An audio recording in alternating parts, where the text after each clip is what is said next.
Hi guys, स्वागत है आपका आज के इस नए वीडियो में। मेरा नाम है अंकित और आप देख रहे हैं साइंस चैनल। दोस्तों, आज की इस वीडियो में हम क्लास 9 की केमिस्ट्री का third chapter atoms and molecules का एक पार्ट कवर कर रहे हैं और इस आज के पार्ट में हम जानेंगे कि बैलेंसी क्या होती है। ठीक है, और बैलेंसी की वजह से हम किसी भी एक कंपाउंड का यानी कि किसी भी एक केमिकल का एक केमिकल फार्मूला या फिर हम बोल सकते हैं मॉलिक्यूलर फार्मूला बनाते हैं। तो हम सीखेंगे कि हम किसी भी कंपाउंड का मॉलिक्यूलर फार्मूला कैसे लिख सकते हैं, how to write the molecular formula of any compound. तो ये जो टॉपिक है बैलेंसी एंड मॉलिक्यूलर फार्मूला का, ये हमारी केमिस्ट्री का सबसे ज़्यादा इंपॉर्टेंट टॉपिक है और इसी से आपके आगे चलकर सारे बेसिक्स जो होते हैं वो क्लियर हो पाते हैं। अगर आप ये आज का टॉपिक मिस करते हैं तो आप बहुत सी चीज़ें जो हैं वो केमिस्ट्री में नहीं सीख पाएंगे। और आज जैसे जैसे आपकी क्लासेस बढ़ेंगी, अभी आप 9th क्लास में हैं, जैसे आप क्लास 10th में पहुंचेंगे, क्लास 11th में पहुंचेंगे, 12th में पहुंचेंगे, तो अगर आप ये चीज़ का मतलब नहीं समझ पाते और ये चीज़ आपको निकालनी नहीं आती तो आपका जो बेसिक्स है वो बहुत ज़्यादा वीक हो जाएगा।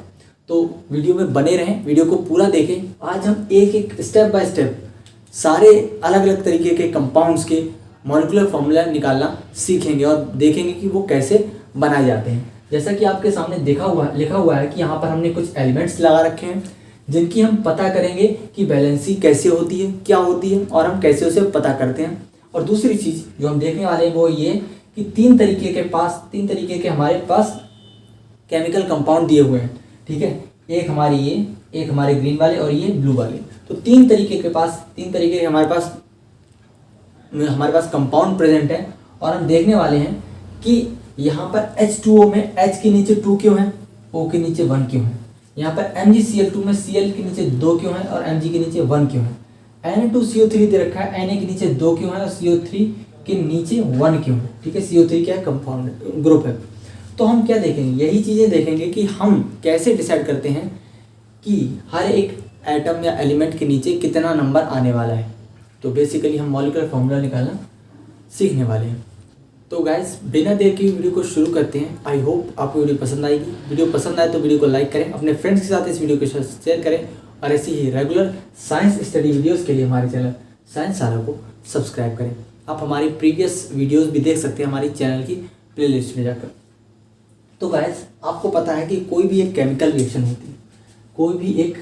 रिएक्शन होती है जिसमें दो सब्सटेंस आपस में रिएक्ट करते हैं और कोई भी एक या एक से ज़्यादा प्रोडक्ट बनाते हैं। यानी हमारे पास क्या दे रखे होते हैं, रिएक्टेंट दे रखे होते हैं जो आपस में केमिकली रिएक्ट करते हैं और प्रोडक्ट बनाते हैं। ठीक है, तो होता क्या है, उस केमिकल रिएक्शन को हमें दिखाने के लिए किसकी ज़रूरत पड़ती है, हर एक सब्सटेंस के मॉलिक्यूलर फार्मूले की। किसकी, मॉलिक्यूलर फार्मूले की।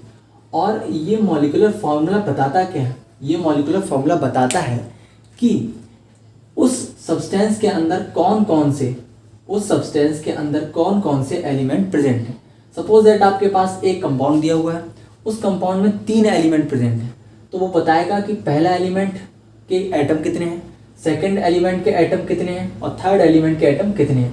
तो ये जो एलिमेंट के नीचे जो वैल्यू दे रखी होती है ये बताती है कि उस एलिमेंट के नंबर ऑफ एटम्स कितने हैं। अगर मैं आपसे बोलूँ कि यहाँ पर H2O दिया हुआ है तो H के नीचे लिखा हुआ है 2 और ऑक्सीजन के नीचे कितना लिखा हुआ है, यहाँ पर लिखा हुआ है 1। उसका मतलब यह है कि H2O जो एक कंपाउंड है, इसके एक मॉलिक्यूल में हाइड्रोजन के 2 एटम और ऑक्सीजन का 1 एटम प्रेजेंट है। इसी तरीके से अगर कोई सा यहाँ पर अगर देखें तो यहाँ पर सोडियम एलिमेंट प्रेजेंट है, कार्बन एलिमेंट प्रेजेंट है और ऑक्सीजन एलिमेंट प्रेजेंट है। सोडियम के एटम कितने हैं, 2, कार्बन का एटम है 1 और ऑक्सीजन का एटम है 3। तो अब ये डिसाइड करना हमें ये पता करना है कि अगर आपके पास NaCl का इस कंपाउंड का एक मॉलिक्यूल दे रखा है तो सोडियम क्या है 1 और क्लोरीन का है 1, दोनों के एक एक एटम प्रेजेंट है। तो हमें ये पता करना है कि जो भी एक कंपाउंड दे रखा हुआ उसका जो मॉलिक्यूलर फार्मूला है, उसकी जो नीचे की वैल्यू होती है एटम्स, नंबर ऑफ एटम्स जो हैं वो कैसे डिसाइड होते हैं। हमें कैसे पता चलेगा कि हमें सोडियम के एटम यहाँ पर 1 लिया गया और इस वाले में हमने 2 ले लिए। तो ये हमें कैसे पता चलेगा कि कौन से कंपाउंड में हमें नंबर ऑफ एटम्स कितने लेने हैं। ठीक है, देखिए यहाँ पर क्या दे रखा था, यहाँ पर दे रखा है NaCl, इसमें हमने Cl के एटम 1 लिए हैं और इसमें Cl के एटम 2 हैं, तो ये कैसे पता चलेगा? ठीक है, हमें यही चीज़ सीखनी है। तो आपके सामने कुछ एलिमेंट्स दे रखे हैं। क्या दे रखे हैं? कुछ एलिमेंट्स दे रखे हैं। अब अगर हमें इन एलिमेंट्स की बैलेंसी पता हो, इन एलिमेंट्स की बैलेंसी पता हो, तो हम बता सकते हैं कि हर एक एलिमेंट दूसरे एलिमेंट से कितने नंबर ऑफ एटम्स के साथ जुड़ेगा। ठीक है, कैसे? देखिए कैसे पता करते हैं। जो बैलेंसी होती है उसका मतलब होता है कि कोई भी एक एटम कितने दूसरे एटम से जुड़ सकता है। कोई भी एक एटम कितने एटम से जुड़ सकता है। ठीक है, हो सकता है आपके पास A1 एटम है, A2 एटम है, ये A3 एटम है। हो सकता है एक एलिमेंट ऐसा है जिसका एटम केवल एक नए एटम के साथ जुड़ सके, किसी दूसरे के साथ। हो सके ये 2 के साथ बॉन्ड बना ले, 2 के साथ जुड़ सके। हो सकता है ये 4 के साथ जुड़ रहा हो। ठीक है, तो ये हम क्या बोलेंगे?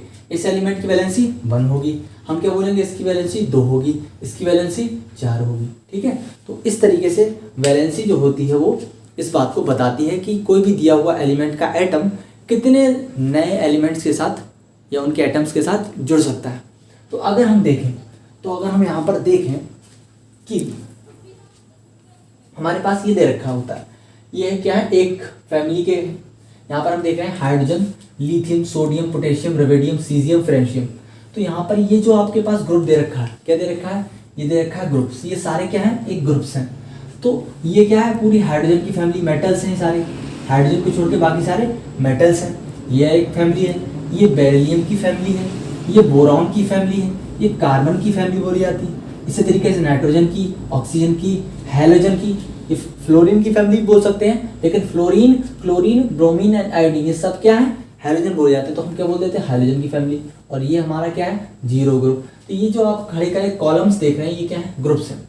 और हर एक ग्रुप्स में सबकी बैलेंसी क्या होती है? सेम होती है। सबकी बैलेंसी क्या होती है? सेम होती है। मतलब ये अगर इसकी बैलेंसी यहाँ पर क्या है? +1 बैलेंसी। यहाँ पर हाइड्रोजन के नीचे जितने ये सब हैं इनकी बैलेंसी क्या होगी? +1 होगी। क्या होगी? +1 होगी। यहाँ पर अगर हम देखें तो इसकी बैलेंसी +2 रहती है। यहाँ इसकी बैलेंसी +3 रहती है। इसकी बैलेंसी ना तो प्लस ना माइनस कितनी रहती है? 4 रहती है। यहाँ पर बैलेंसी माइनस में अब आ जाती है -3, अब -2, अब -1 और यहाँ पर 0 क्या होती है? 0। इसीलिए इस ग्रुप को क्या बोलते हैं? जीरो ग्रुप बोलते हैं। ठीक है, अभी ये जो मैंने नंबर लिखे हुए हैं बस इतना समझ लेना है, ये क्या है? इनकी बैलेंसी। अब अगर आपको ये याद हो जाएंगी तो आप ज़रा देर में सारा मॉलिक्यूलर फॉर्मूला निकालना सीख जाएंगे। लेकिन हम अभी देखेंगे यहाँ पर प्लस का मतलब क्या है और माइनस का मतलब क्या है। ठीक है, देखिए फटाफट से देखिए, यहाँ पे हम कुछ आपको बताने जा रहे हैं बढ़िया करके। देखिए अगर हमने लिखा यहाँ पर LiCl, हमने क्या लिखा यहाँ पर? LiCl। अब Li की बैलेंसी कितनी दे रखी है? +1। क्या दे रखी है? +1। तो 1 बैलेंसी है, तो ये कितने एलिमेंट के साथ जुड़ेगा? 1 के साथ। एलिमेंट कितने एलिमेंट के साथ जुड़ेगा? 1। तो Li के नीचे कितना लिखा हुआ है? अभी 1 लिखा हुआ है। और कैल्शियम क्लोरीन के नीचे कितना लिखा हुआ है? 1 लिखा हुआ है।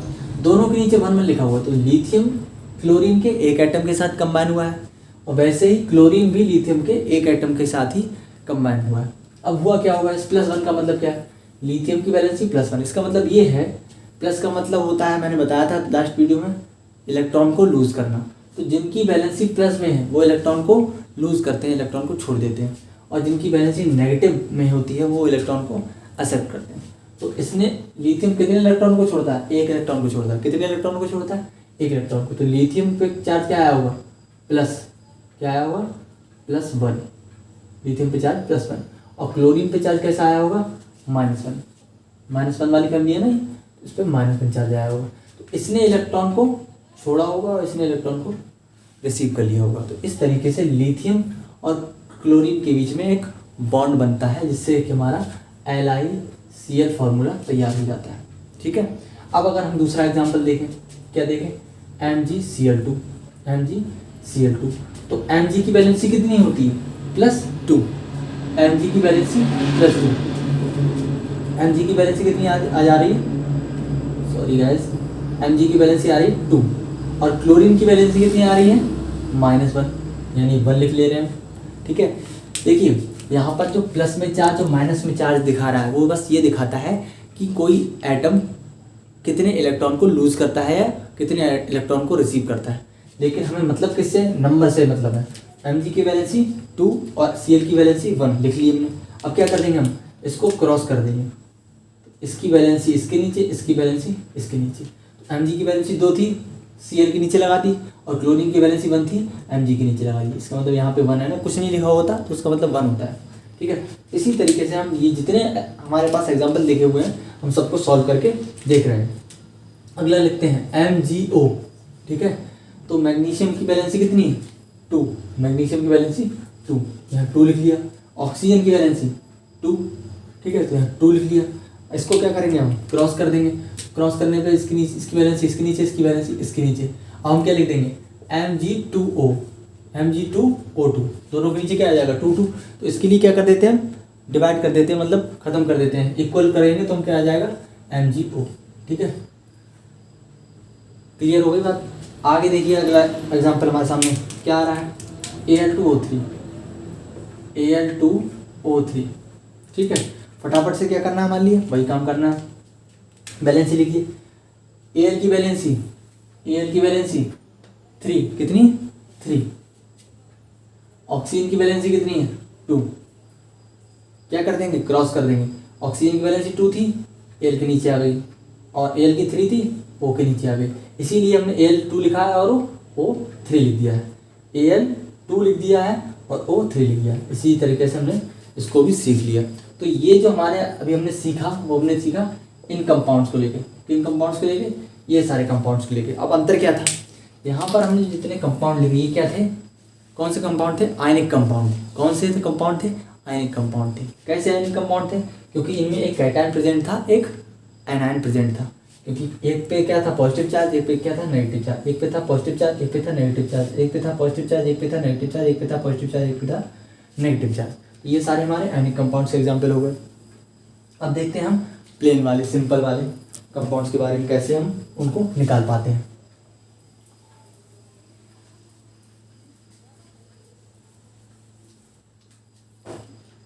ठीक है, अब देखिए बहुत इजी है सारी चीज़।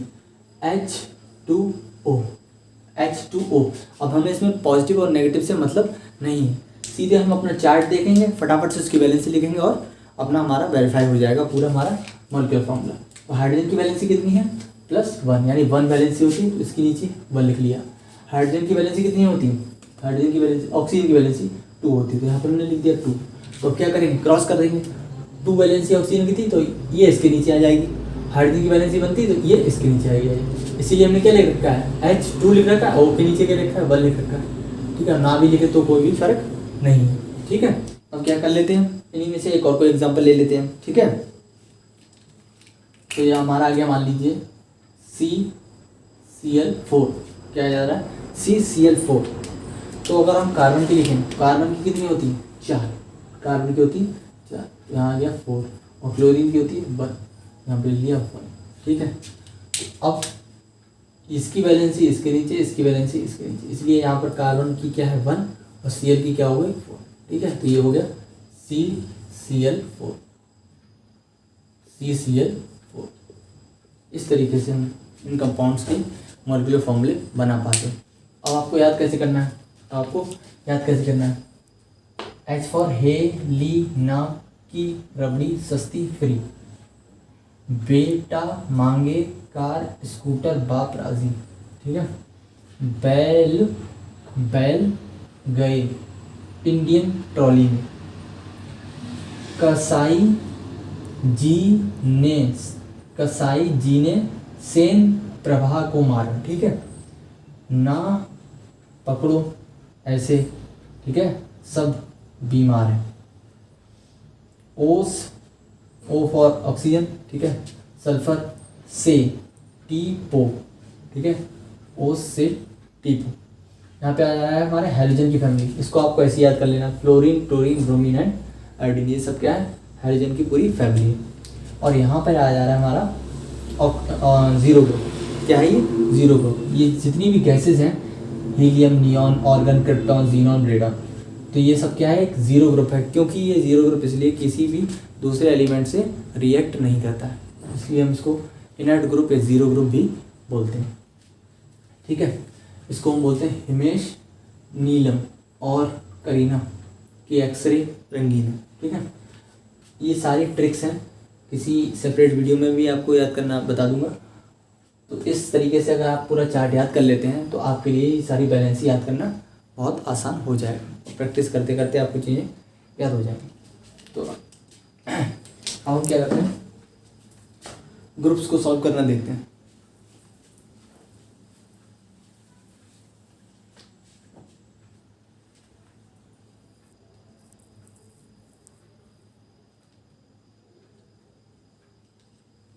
ठीक है, देखिए हमारे पास दे रखा है Na2CO3। तो यहाँ पर जो दे रखा है इसमें हम देख रहे हैं कि Na की क्या है 2, Na की क्या है 2 और CO3 क्या है ग्रुप, कौन सा ग्रुप है, कार्बोनेट ग्रुप, और इसके नीचे लिखा हुआ 1। ठीक है, तो होता क्या है, सोडियम की वैलेंसी क्या है 1, सोडियम की वैलेंसी 1 और कार्बोनेट की वैलेंसी होती है 2। आपको याद रखना है हमेशा, कार्बोनेट की वैलेंसी होती है 2। हम यहाँ लिख लेते हैं, कार्बोनेट की होती है 2। ठीक है, तो इसकी वैलेंसी इसके नीचे आ गई और इसकी वैलेंसी इसके नीचे आ गई। ठीक है, अगला एक एग्जांपल हम और लिखते हैं। ठीक है, हमारे पास दे रखा है Al2SO4 का होल थ्राइस। ठीक है, इसकी भी हमें यही चीज़ याद करनी है। एल्यूमिनियम की वैलेंसी कितनी होती है, एल्यूमिनियम की वैलेंसी 3 होती है, हमने लिख लिया 3। और SO4 की आपको फिर से याद कर लेनी होती है 2। ठीक है, यहाँ लिख ले रहे हैं हम, SO4 की वैलेंसी होती है 2। तो ये वैलेंसी इसके नीचे आ गई, ये 3 वाली वैलेंसी इसके नीचे आ गई। इस तरीके से मॉलिक्यूलर फॉर्मूला बन जाता है। अगला देखते हैं BnO3 का होल ट्वाइस। तो बोरॉन की कितनी होती है भाई साहब, बोरॉन की होती है 3, बोरॉन की होती है 3। तो यहाँ पे आ जाएगी 3, सॉरी ये BE होगा, B। ठीक है, तो इसकी होती है कितनी, बेरिलियम की होती है 2, बेरिलियम की होती है 2 और इसकी कितनी होती है 1, NO3 की कितनी होती है 1। तो इसकी वैलेंसी इसके नीचे आ गई और इसकी वैलेंसी इसके नीचे आ गई। ठीक है, तो अब हम फटाफट से यहाँ पे नोट कर ले रहे हैं कि NO3 की वैलेंसी कितनी होती है 1 होती है।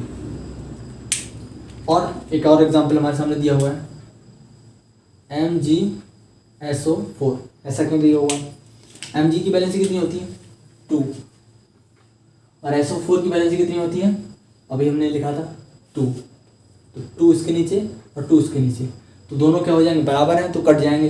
तो क्या रह जाएगा फार्मूला हमारा MgSO4। ठीक है, तो हमारा इस तरीके से जब भी कभी ग्रुप्स में दिए हों, जब भी कभी ग्रुप दिए हों, कार्बोनेट ग्रुप है, सल्फेट ग्रुप है, नाइट्रेट ग्रुप है, ठीक है, हाइड्रोक्साइड ग्रुप है, जो भी ये ग्रुप दिए हों, तब हमारे लिए ये चीज़ें कहीं पर लिख लेनी है और आपकी प्रैक्टिस जब करेंगे तो वो चीज़ें तैयार हो जाएंगी। तो हाँ, यहाँ पर और लिख लेते हैं OH ग्रुप जो है उसकी भी क्या होती है 1 होती है। ठीक है, और नाइट्रेट, कार्बोनेट, सल्फेट, हाइड्रोक्साइड, उसके अलावा कुछ 1-2 ग्रुप और आएंगे, जब आप देखेंगे तो चीज़ें याद आ जाएंगी, अभी मुझे रिकॉल नहीं हो रहे। तो यहाँ पर कुछ ग्रुप्स हैं, जैसे कि HNO3 लिखते हैं हम, क्या लिखते हैं HNO3। तो दोनों तरफ क्या लिखा हुआ 1 1 है, H के नीचे 1 है और NO3 के नीचे भी 1 है, क्योंकि हाइड्रोजन की वैलेंसी भी 1 होती है और NO3 की वैलेंसी भी 1 आती है। इस तरीके से हमारे लिए सारे कंपाउंड्स के मॉलिक्यूलर फार्मूला लिखने हमें आसान हो जाएंगे जब हमें उनकी बैलेंसी पता होगी। तो आई होप आपको समझ में आई होगी। आज की वीडियो में बस इतना ही रखते हैं। ठीक है, अगर कोई प्रॉब्लम हो, कुछ सजेशन हो तो कमेंट सेक्शन में से ज़रूर बताएं, मैं उस पर वीडियो ज़रूर बनाऊंगा। ठीक है, और ऐसे ही रेगुलर स्टडी वीडियोज़ के लिए मेरे चैनल साइंस सर को सब्सक्राइब कर लें।